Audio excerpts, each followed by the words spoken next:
बताए के मरले बाई ऐसे मुअली के मार कौन उन्नतिया हते यार बोलो मरबो पाली जा के मरले बाई ऐसे मुअली के मार कौन उन्नतिया हते यार अरे तोरा करत रे आ गली में तोरा धरैनी रे कैसे भाई से तोरा पिटैनी रे अरे का करे आइल रह हड्डी मसली सब देला से दूर अरे मरले साले का संस भरापुर अरे मरले साले का संस भरापुर अरे मरले साले का संस भरापुर अरे कहाँ मरल अरे कहाँ बताइए बड़ा मरले बासा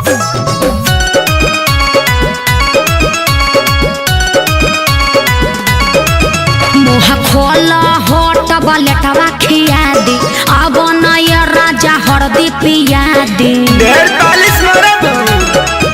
नहीं झरला पानू न दारा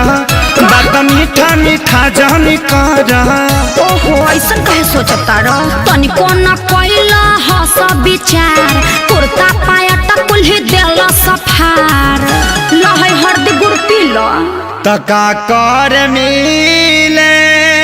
हम आईनी रे प्यार में आ गलती भारी कईनी रे चुप रहो सब ठीक हो जाई पूछा दारू अब तू हर दिला गुड़ अरे मरले साले कसम से भरापुर अरे मरले साले कसम से भरापुर अरे मरले साले कसम से भरापुर अरे चुप रहो चलो भोका माइस के सुई दिबा दी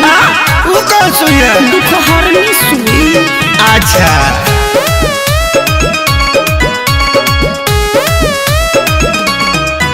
मरल सन जैसे मारे कसाई पापी हो बड़ी बारे सभाई जनता रे खेसारी सभन के सब खेला है बचन के माने के नहीं मोहब्बत में हार ठीक नहीं कोइला सभाई हमार अरे हेंगा कोई मारेला अरे इज्जत अपन हम लुटैनी